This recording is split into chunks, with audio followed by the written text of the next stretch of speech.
What's going on, Bulldog Nation? Welcome back to another video, man. I'm back for your entertainment. Today, we're going to be watching some of the craziest courtroom moments of all time. You know what I'm saying? Just a compilation of crazy shit that's happening inside the courtroom while people are getting prosecuted, getting sentenced, all that good shit. You know what I'm saying?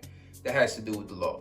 Without further ado, man, spark your blunts. Today, we smoking some winter ice gelato, once again, mixed with some wedding cake.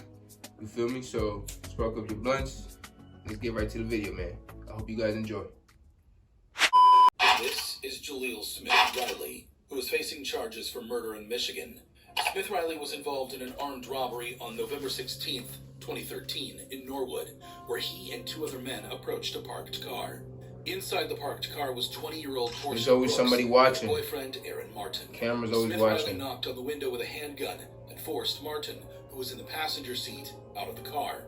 Jaleel then proceeded to go through Aaron's pockets and demanded his cash. Once Jaleel had taken every dollar Aaron had, he then took his life with a shot to the head, causing permanent brain damage. However, Jaleel wasn't done there. Right after shooting Aaron, he then leaned into the car and fired at Brooks, who was sitting in the car, twice. And she died 3 days later. Fortunately, Martin survived the shooting, but sustained serious injury. Before the judge announced the sentence that Jaleel would be facing, Portia's family got the chance to address the jury and the man who took their daughter away from them. Sharon Brooks, Portia's mother, brought the box containing her daughter's ashes to the courtroom, as she had for previous court dates. She stated that Smith Riley had ruined her life and killed her identity as a mother of three. That's crazy. This is what I have left because of his greed, his selfishness, his complete disregard of and disrespect of others and life. But as you can see, I get nothing back except the reality that she is gone. Tia Marie Brooks, Portia's sister, also spoke emotionally and requested that Smith Riley be handed the maximum sentence. That's I have fucked to up. deal with life without Portia, so he should deal with life without parole. Then, Aaron, who Jaleel shot in the head, spoke to the court. She's still here with us, and she will always be here. So she's our angel looking over us, helping us get through these hard times. As if Smith Riley's crime was not outrageous enough, his reaction to his sentence was even more dramatic. During the trial on August 11th, 2021, Smith Riley pleaded guilty to aggravated murder and attempted murder. However, he later decided to withdraw his guilty plea against the advice of his attorneys.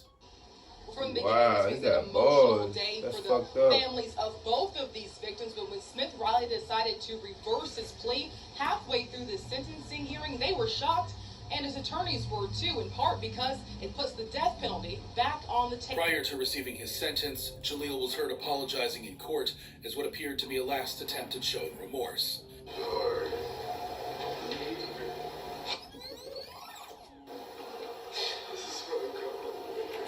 Additionally, Jaleel's attorney made a final attempt to save her face. And he knows that he can't go back in time and undo what he did. Despite the tears and the apologies, Judge Charles Kubicki, presiding over the case in Hamilton County Common Pleas Court, denied Smith Riley's request and sentenced him to life in prison without the possibility of parole. The 23-year-old monster that is currently rotting behind bars collapsed to the floor of the courtroom upon receiving his sentence. Smith Riley also received an additional sentence of 11 years for a related attempted murder charge. However bad you think Smith Riley's case was, it can't be compared to the infamous case of T.J. Lane. This is T.J. Lane, who's facing charges for multiple murders in Ohio. T.J. Lane was a convicted American murderer who gained notoriety after committing a horrific crime at Chardon High School in Ohio. On February 27th, 2012, the Ohio Police Department responded to multiple calls from teachers and students that there was an active shooter in the building. High school, we got shots fired, gunshots, multiple gunshots. According to police reports, Lane entered the school and headed to the cafeteria. It was here that T.J. Lane opened fire and killed 3 students and severely injured 3 others. 6 people got physically harmed at the hands of T.J. Lane that day, but hundreds, if not thousands of people left Chardon High School on February 27th, 2012 with intangible pain that will last through eternity.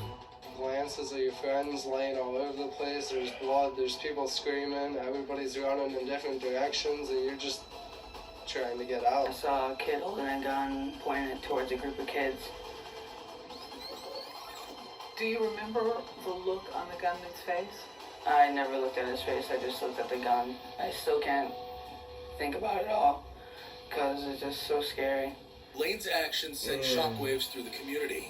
He was swiftly apprehended and charged with 3 counts of aggravated murder, Look 2 at that counts of motherfucker attempted smirking and aggravated shit. murder, and 1 count of felonious assault. As if the murders were not bad enough, Lane showed no remorse for his actions at the trial and refused to cooperate with his attorneys. Instead, he appeared in court wearing a t-shirt with the word killer written on it, and even gave the middle finger to the victims' families. During the sentencing hearing, Lane made a shocking statement.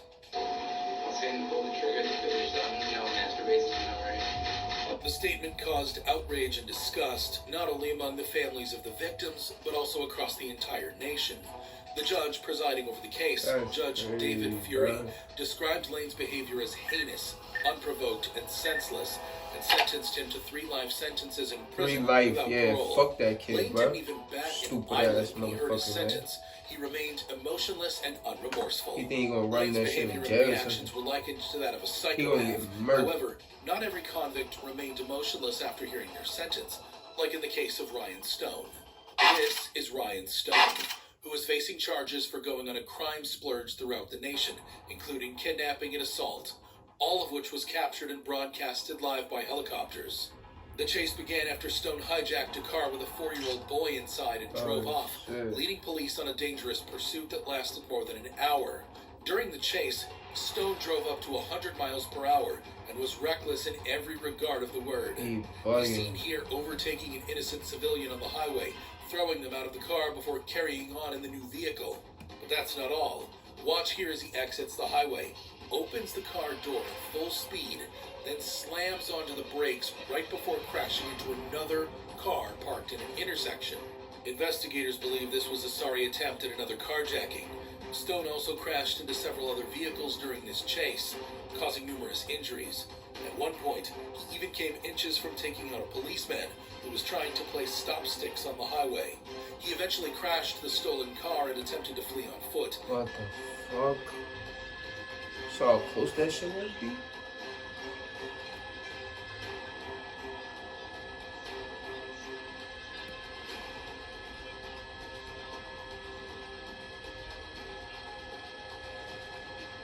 However, he was quickly apprehended by police and placed in a holding cell.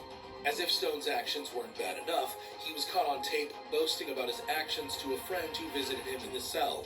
Hey, did you know I made the news in the UK and Australia?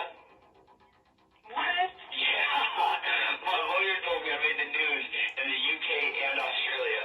If you type in Grand Theft Auto on YouTube, my shit comes up first. Ryan also believed that he should be YouTube, compensated man. for his viral car chase because the news channels are using his car chase footage. I'm going to contact Council of News or have you contact Council of News or somebody. You guys are getting paid using my name. Stone was charged with 26 crimes involving kidnapping, motor vehicle theft, assault, and eluding police. Stone's sentencing hearing was emotional. In court, many of his victims and their families can be heard speaking about the impact of his crimes on their lives. Some spoke of physical injuries they had sustained in the crash, while others described the emotional trauma they had experienced due to the incident. Stone spoke at the hearing. He cried, expressed remorse for his actions, and apologized to his victims. Isn't it ironic that in the same week, Ryan was captured in the video on the left, laughing and boasting about his crimes, and in the other video on the right, he's seen crying and begging for sympathy from the court, as he finally realized the severity of his actions. Despite his apology, the judge in the case was unmoved, noting that Stone had shown a pattern of criminal behavior and that he posed a threat to society. The judge handed down the maximum sentence possible. Stone pleaded guilty to all charges and was sentenced to 160 years in prison without the possibility of parole. Stone was in tears when he learned he'd spend the rest of his life in prison. Stone blamed his actions on drugs, and his show of remorse might be sincere. However, some convicts are rather shocked by their sentences, like in the case of Seth Welch and Tatiana Fusari. This is Seth Welch and Tatiana Fusari, who are facing charges for first-degree murder in Michigan. Seth and Tatiana were the parents of 10-month-old So, Mary sure that Welch, smoke. who police said died of malnutrition and dehydration due to neglect on August 2nd, 2018, in Solon Township, Kent County, Michigan. Child Protective Services have been involved with the family since 2014 after THC was found in the system of their firstborn child. Mary weighed only 8 pounds at the time of her death. Her parents refused to seek medical help, citing religious reasons and distrust of the medical system. The family home was found to be unhygienic during the initial investigation, with evidence of vermin, insects, and mold. The doctor who performed the autopsy confirmed that Mary was suffering from chronic malnutrition caused by withholding food and water. Seth's call to 911 revealed their level of neglect for their daughter. And he said, when you found her, she was already believed to be deceased, right? Yeah. And that's when you consulted with a lawyer? Yep. Do you believe she was beyond help already? Oh, yeah. He was dead as already. When in court, the prosecutors made sure to highlight just how neglectful the parents were of their 10-month-old child. You didn't know that. And don't tell me you didn't intend that because you didn't get her little tush out of that present. You left her in there. You ignored her because she was an inconvenience. The couple was initially charged with felony homicide murder in August 2018. In June 2020, Seth Welch was convicted of first-degree murder and sentenced to life in prison without parole. In 2021, Fusari testified that her husband was abusive and that she was not allowed to take Mary to the doctor. He got very angry with me. He smacked me across the face and he told me that he knows how he said, you know what the I think about doctors. I told you Mary is fine. She's fine, now drop it. In November 2021, Fusari was sentenced to life without parole for first-degree murder and an additional 15 to 30 years for first-degree child abuse. When the judge pronounced their life sentence, Seth's mouth dropped open in shock and Fusari started crying. For many people, this couple got what they deserved. However, this wasn't the only time a convict got a sentence that felt like justice. There was the case of Esteban Carpio. This is Esteban Carpio, who is facing charges for murder in Rhode Island. Carpio is an American murderer who killed a detective at a Providence police station in 2005. Providence Police Detective Sergeant James L. Allen and another detective were questioning Carpio at the Providence Police Headquarters for accosting an 85-year-old woman, Madeline Gata. According to police reports, the second detective left to the third-floor interview room to retrieve some water. It was here where things took a turn for the worst. Carpio had asked for water, and the two detectives that were in there with him, one left to go get the water and locked the door behind him. And they tragically heard Detective Allen say, I think he's going to kill me. He's got my gun, he's going to kill me. By the time they broke it down, the officer was dying, and Carpio had jumped out the window. However, he was recaptured a few minutes later amid struggles with the police. But that was not the end of the drama. Due to the risky jump and struggles with the police, Carpio sustained injuries. When it came time for his sentencing, Carpio came to court wearing a mask designed to keep him from spitting at or biting others. His face was red, bruised, and swollen. When he appeared in court, his family members screamed and accused the police of brutality. The family believed that they forced him to wear the mask to try and hide the brutal revenge beating they gave Carpio behind closed doors. In fact, Carpio's aunt went on live TV to say this. Police brutality. He was mentally ill, and he needed help, and we couldn't get him. We tried and tried, and he didn't deserve it. However, Providence Police Chief Dean M. Esserman argued that Carpio's injuries were sustained when he jumped from the third-floor interview room and resisted arrest. The FBI later investigated the police, but it was concluded that they did not use excessive force. No civil rights violation when injuries are incident to arrest. Meaning, if he's fighting the police officers, the officers have the right to use whatever force necessary to subdue the subject. On June 27, 2006, a jury found Carpio guilty of the murder of Detective Allen and the stabbing of Madeline Gata. Despite his plea of insanity, Carpio was sentenced to life in prison without parole. At first, he showed little reaction to his sentence and remained unmoved. However, later, in an attempt to win over the jury, he was heard apologizing for his actions. Every day, I face the facts of what I did and what happened. Carpio claimed he was suffering from mental illness at the time of the crime, but the court didn't entertain the claims. However evil you think Carpio is, how does he compare to Kayla Mendoza, who tweeted this the same night she took two girls' lives in a deadly drunk driving crash? This is Kayla Mendoza.